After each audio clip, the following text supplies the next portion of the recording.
Dear students, কি অবস্থা সবার? আশা করি তোমরা সকলেই ভালো রয়েছো। আজকের ভিডিওতে খুবই একটি দুর্দান্ত বিষয় নিয়ে আলোচনা করতে যাচ্ছি। ভিডিওটি একটু মনোযোগ সহকারে দেখো, অবশ্যই অনেক উপকৃত হবে।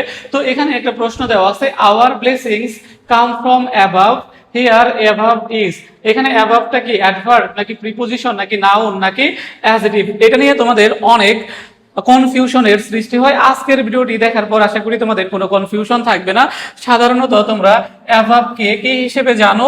প্রিপোজিশন হিসেবে জানো, কিন্তু এই বাক্যে প্রিপোজিশন হবে না। তোমরা অনেকেই মুখস্থ করেছো অন, ওভার, অ্যাভাবের ব্যবহার। অ্যাভাব হচ্ছে প্রিপোজিশন হিসেবে বসে যখন কোনো একটা বিষয় উপরে স্থির অবস্থায় থাকে, সেটাকে ডেসক্রাইব করতে কি বসে? দেখো যে অ্যাভাব বসে। কিন্তু এই বাক্যে অ্যাভাব কি নয়? প্রিপোজিশন নয়। এই বাক্যে অ্যাভাব হচ্ছে নাউন। কেন নাউন, এই বিষয়টাই এখন আলোচনা করব। মনে রাখবে দেখো যে এই ফ্রম হচ্ছে কি প্রিপোজিশন। দেখো প্রিপোজিশন, এখন প্রিপোজিশনের পরে কি বসে?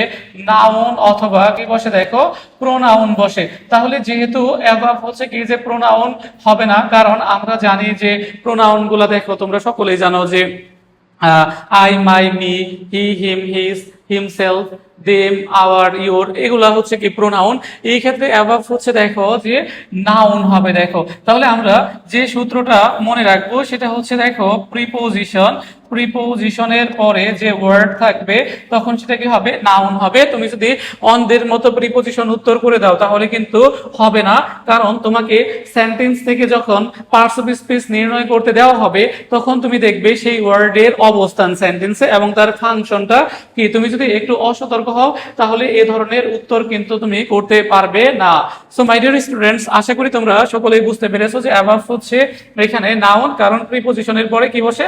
নাউন বসে। যদিও ইন্ডিভিজুয়ালি কোনো একটা ওয়ার্ড যে পার্টস অফ স্পিচ হোক না কেন, সেন্টেন্স থেকে নির্ণয় করতে গেলে একটু সতর্ক থাকতে হবে। সেন্টেন্সে তার অবস্থান এবং ফাংশনটা দেখে নিতে হবে। আশা করি তোমরা সকলেই বুঝতে পেরেছো। আর এই আশা রেখেই এই ভিডিওটি এখানে শেষ করতেছি। Thank you all.